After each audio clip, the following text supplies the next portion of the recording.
नमस्कार। मैं हूं अंजू पंकज। बहुत बहुत स्वागत है आप सबका। जोर का झटका हाय जोरों से लगा। ये हालत हो रही है इस वक्त अखिलेश यादव और उनकी पार्टी के तमाम नेताओं की। इधर यूपी के सीएम योगी आदित्यनाथ ने 1978 में संभल में हुए दंगों की जांच के आदेश दिए और उधर अखिलेश यादव एंड पार्टी को सांप सूंघ गया। उनके हाथ पांव फूल गए हैं। जबकि समझने वाली बात यह है कि ये दंगे 1978 में हुए थे।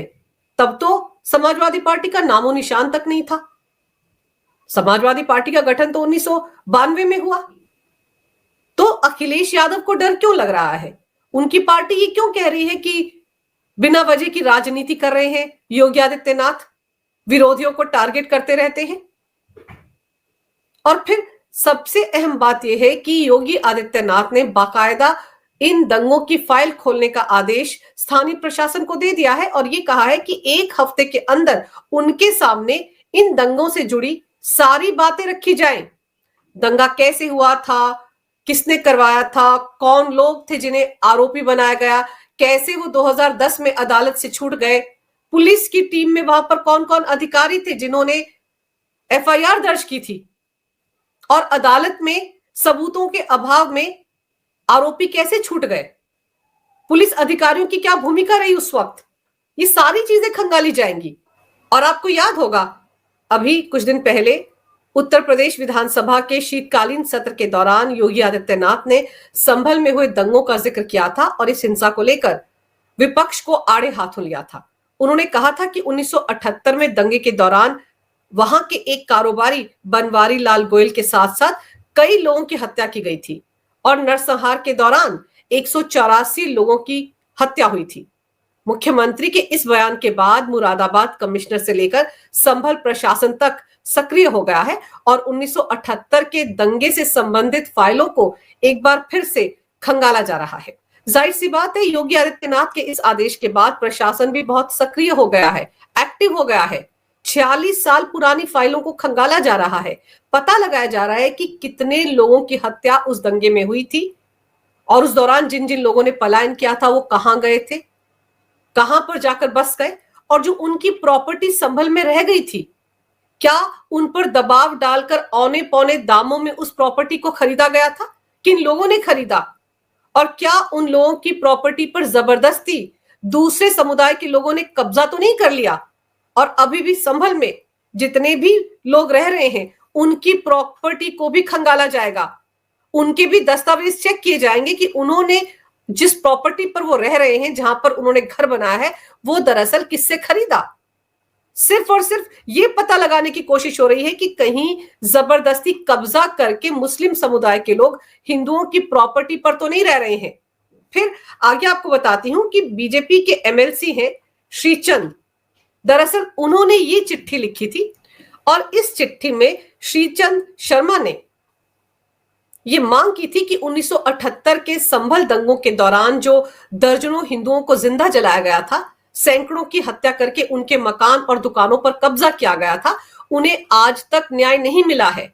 और अब जब ये मामला सामने आ रहा है, पुराने मामलों की फाइलें खुल रही हैं, तो कृपया करके इन लोगों को न्याय दिलाने की दिशा में भी राज्य सरकार को काम करना चाहिए। और गौर करने वाली बात यह है कि संभल हिंसा के बाद पुलिस प्रशासन ने एक इंटरनल रिपोर्ट भी तैयार की है। इस रिपोर्ट में आजादी से पहले 1936 से 2019 तक जो 16 दंगे संभल में हुए हैं उनका पूरा विस्तृत ब्यौरा है।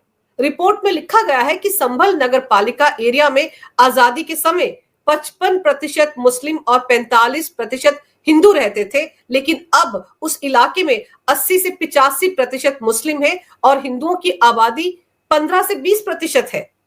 तो क्या वजह रही कि इतनी बड़ी तादाद में हिंदुओं को संभल से पलायन करना पड़ा? अब तक तो किसी ने इस मुद्दे की तरफ ध्यान नहीं दिया। 24 नवंबर को हरिहर मंदिर के बाहर, जो अब एक तरह से शाही जामा मस्जिद बताई जाती है, वहां पर जब सर्वे करने के लिए टीम आई थी कोर्ट के आदेश के बाद, उस पर जो पथराव हुआ था, उसके बाद जब एक एक करके मामले की परतें खुलने लगी, तब सबको पता चला कि संभल में 1978 में इतने बड़े पैमाने पर दंगा हुआ था। और फिर सरकारी दस्तावेजों में तो सिर्फ 24 लोगों के मारे जाने का ही आंकड़ा है। लेकिन योगी आदित्यनाथ ने विधानसभा के अंदर ये खुलासा किया था कि 184 लोग 1978 के संभल के दंगों में मारे गए थे और फिर 2019 तक संभल में जितने भी दंगे हुए हैं उनमें 204 लोगों की जान गई है। और अब बहुत सारे ऐसे लोग सामने आ रहे हैं जिनके परिवारों ने, जिनके पूर्वजों ने उस दंगे का दंश झेला, जिन्हें मजबूरी में संभल छोड़कर आसपास के इलाकों में पलायन करना पड़ा। और उसके बाद से कई सारी ऐसी कहानियां सामने आ रही हैं जिनको सुनकर किसी का भी खून खौलने लगेगा, किसी की भी रूह कांप सकती है। दरअसल 1978 में 29 मार्च 1978 में संभल में सबसे बड़ा दंगा भड़का था। ये सब कुछ होली के 4 दिन बाद हुआ था और उस साल होली 25 मार्च को थी। कहा जाता है कि होली जलाने पर दोनों समुदाय के लोगों के बीच में तनाव फैल गया था। उस समय ये अफवाह उड़ गई थी कि एक दुकानदार ने दूसरे समुदाय के शख्स को मार दिया है। इसके बाद से संभल में दंगे शुरू हो गए थे। तब कई लोगों ने एसडीएम रमेश चंद्र माथुर के दफ्तर में छिपकर अपनी जान बचाई थी। दंगे के बीच कारोबारी बनवारी लाल ने दुकानदारों को अपने साले मुरारी लाल की कोठी में भी छिपा दिया था। दंगाइयों ने कोठी का गेट ट्रैक्टर से तोड़ डाला और 24 लोगों की वहां पर हत्या कर दी। उस वक्त 30 से ज्यादा दिन तक संभल में कर्फ्यू लगाया गया था। संभल के आसपास के हर गांव में लोग मारे गए थे। दंगों में 184 लोगों की जान चली गई थी और कहा यह जाता है कि बहुत से ऐसे लोग थे जिनके तो शव भी नहीं मिले थे और उनके पुतले बना बनाकर उनके रिश्तेदारों ने दाह संस्कार किया था। इस दंगे में कारोबारी बनवारी लाल को दंगाइयों ने जिस बेरहमी से मारा था उस बारे में सुनकर किसी के भी रोंगटे खड़े हो सकते हैं। सीएम योगी ने भी सदन के अंदर कारोबारी बनवारी लाल का ही जिक्र किया था। और फिर 1978 के इन दंगों को लेकर जो उस वक्त रिपोर्ट तैयार की गई थी उसमें बनवारी लाल के अलावा एक टीचर के परिवार से बर्बरता का जिक्र भी है।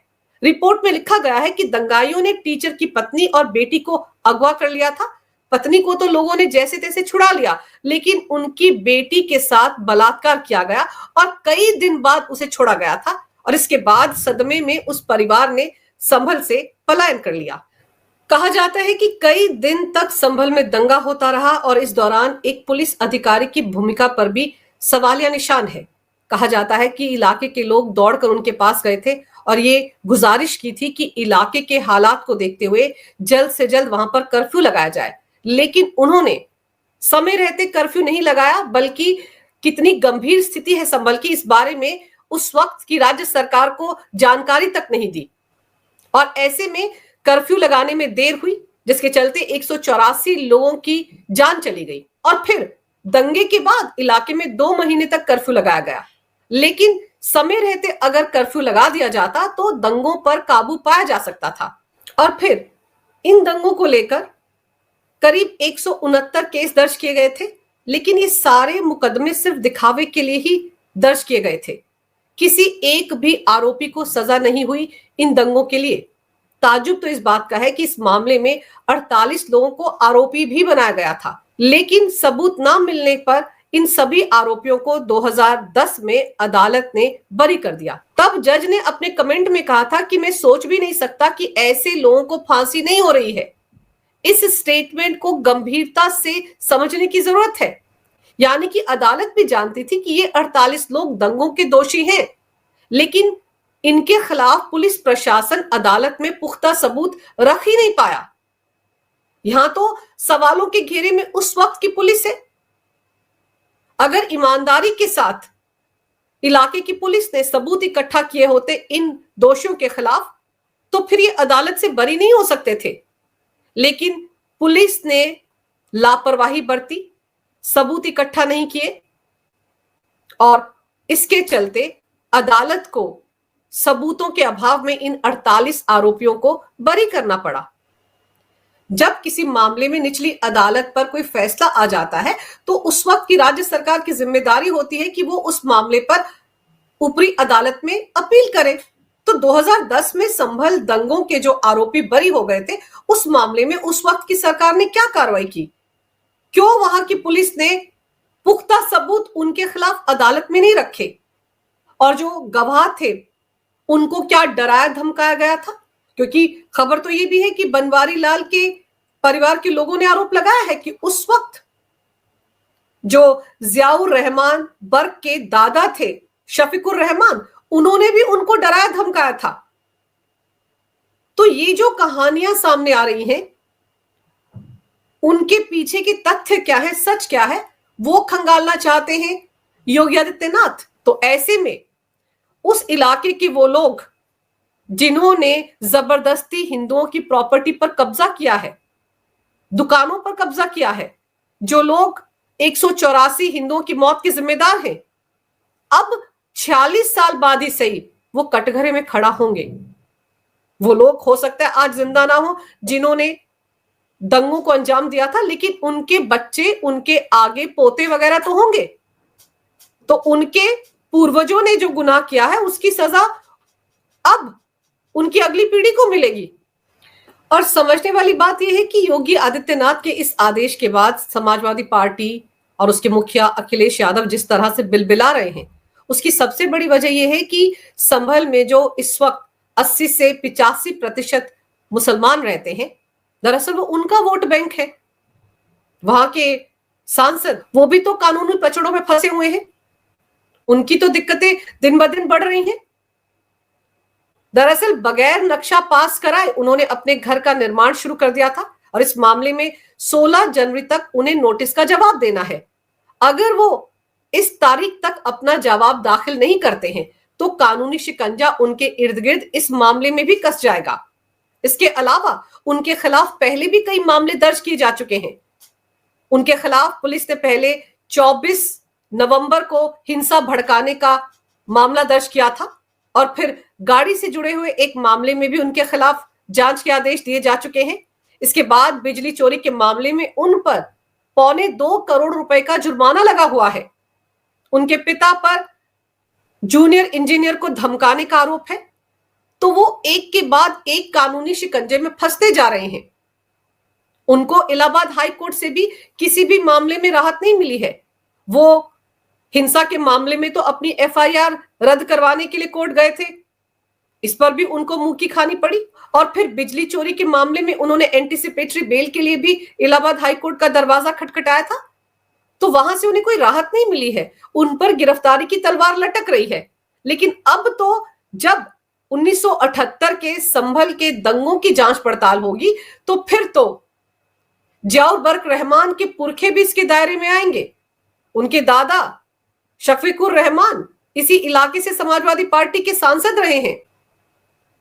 तो 1978 के दंगों को जिस तरीके से सुनियोजित तरीके से दबा दिया गया था, एक भी आरोपी को सजा नहीं हुई, तो उस मामले की अब जब परतें खुलेंगी तो बहुत से लोग दायरे में आएंगे।